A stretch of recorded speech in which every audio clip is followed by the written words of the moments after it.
We're back with another cEDH card review. With Mono Red, Avalanche of Sector 7. With Wedge, Jesse and Biggs from left to right. So without proper Final Fantasy lore, you might be confused about the name, but Avalanche stands for a terrorist group.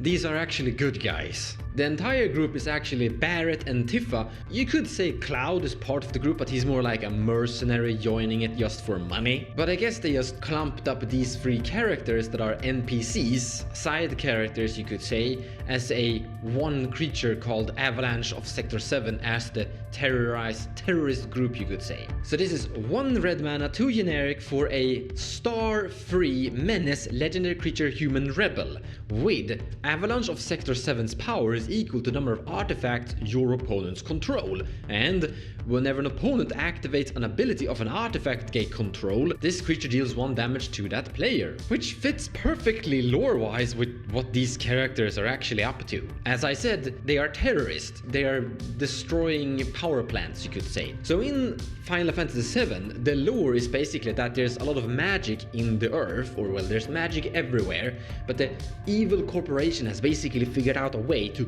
pull, drag, extract magic from the ground, from the earth, and basically convert it into powerful magical machines and do evil corporate stuff you could say.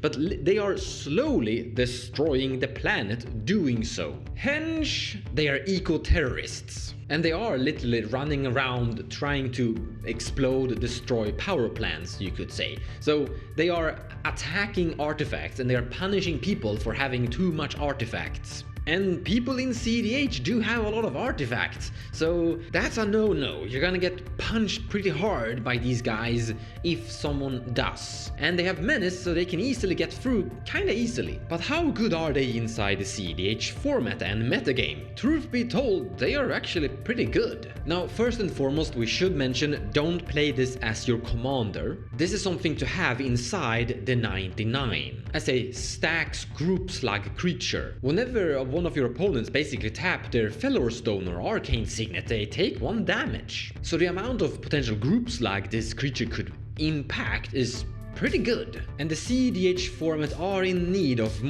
better group slug stacks creatures. Now, first and foremost, we should also mention that stacks is kinda dead. It's not functioning properly well, it's not a recommended strategy, so to say. But that doesn't mean there's absolutely no hope for it in the future. Who knows? If you are looking for a kind of group slug stacks creature that will deal damage to your opponents continuously throughout the game, then this is definitely a worthy consideration. So as a finalized review, the card is decent. A very important thing to mention is that you don't need to break parity against it. For example, if you play a Collector Oof, that's shutting you down too. This creature doesn't do that, it's only stacksing and affecting your opponents. It's also legendary, so it is going to help Sisei become stronger and find bigger creatures on activation. If you play Tymna with the color identity of red, this will help you get through and connect on your opponents, help you drawing cards with your Tymna. So if you're playing a really strange blue farm mid-range stacks build,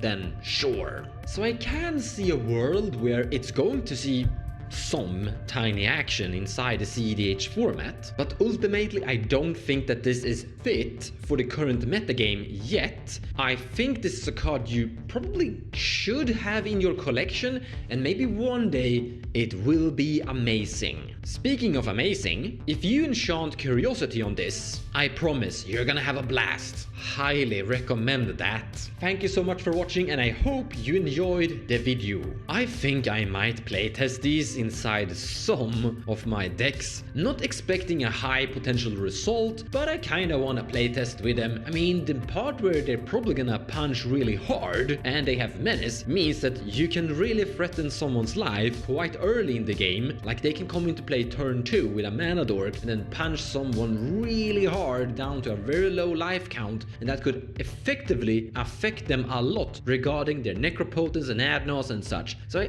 I think that there is a small world for these three, or this card. We will just have to wait and see.